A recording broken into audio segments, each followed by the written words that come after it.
دوسری چیز ہے۔ تیسری چیز جس سے ہم نے پرہیز کرنا ہے وہ ہے حسد، کینہ، بغض۔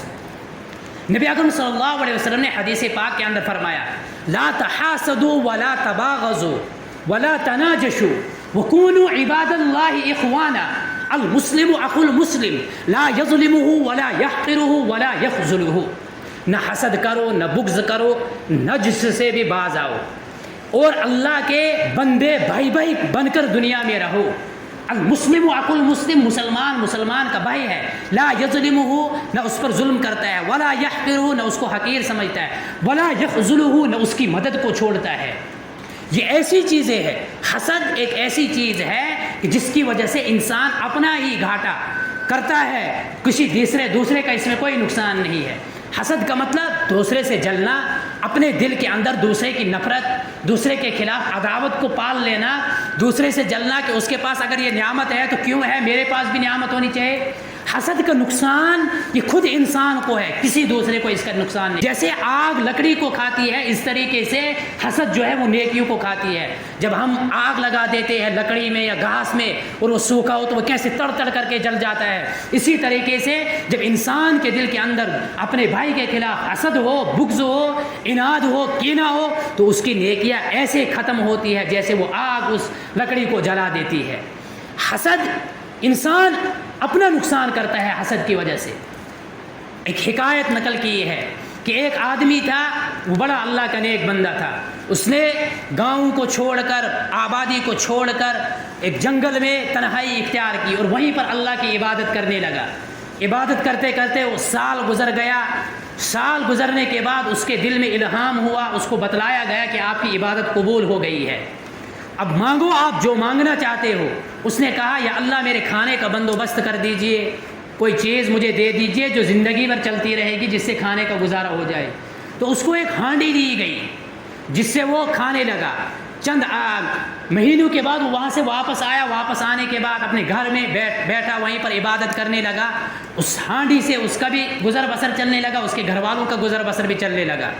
اس کا ایک پڑوسی تھا، اس سے رہا نہ گیا، کیوں؟ اس کو حسد کی بیماری تھی۔ وہ اس کے پاس گیا کہ بتاؤ بھائی، آپ آرام سے بیٹھے ہو، نہ کمانا ہے، نہ محنت کر رہے ہیں، نہ کچھ، بس آرام سے آپ کا کھانا چل رہا ہے، مجھے بھی یہ عمل بتاؤ، میں بھی کروں گا تاکہ مجھے بھی یہ چیز مل جائے۔ تو اس نے پہلے انکار کر دیا، لیکن اس آدمی کے اصرار کی وجہ سے اس نے کہا کہ بھائی میں نے ایسا کام کیا تھا کہ دنیا کو چھوڑ کر تنہائی اختیار کی تھی، اللہ کی عبادت وہاں پر کی تو اللہ رب العزت یہ انعام مجھے دیا۔ اس نے بھی بسترا گول کیا، بسترا اٹھایا اور چل دیا، جنگلوں میں گیا، غار میں اور عبادت کرنے لگا۔ عبادت کرتے کرتے کرتے کرتے سال گزر گیا۔ جب سال گزرا، سال گزرنے کے بعد اس کو بھی الہام ہوا اور اس کو کہا کہ بھائی اب مانگو، آپ کیا مانگنا چاہتے ہو، آپ کی عبادت قبول ہے۔ اس نے کہا میں کچھ مانگتا نہیں ہوں، بلکہ میں صرف اتنا کہتا ہوں کہ میرے پڑوسی کو جو ہانڈی دی ہے جس سے اس کا گزارا چل رہا ہے وہ اس سے لے لو، بس میری یہی مراد ہے۔ یہ حسد ہے۔ اس کو کہا تھا اپنے لیے مانگو کچھ، تمہاری زندگی پرسکون گزرے گی۔ کہا مجھے کوئی ضرورت نہیں، بس میرے پڑوسی سے وہ ہنڈیا چھن جائے، وہ بھی بے سہارا ہو جائے، اس کو بھی پتھر توڑنے پڑے، وہ بھی مزدوری کرے، تب مجھے سکون ملے گا۔ تو اسی طریقے سے انسان دنیا کے اندر کسی بھی انسان سے اگر حسد کرتا ہے تو اس کا کوئی خسارہ نہیں ہے۔ اگر خسارہ ہے تو اپنا خسارہ ہے، اگر گھاٹا ہے تو اپنا گھاٹا ہے۔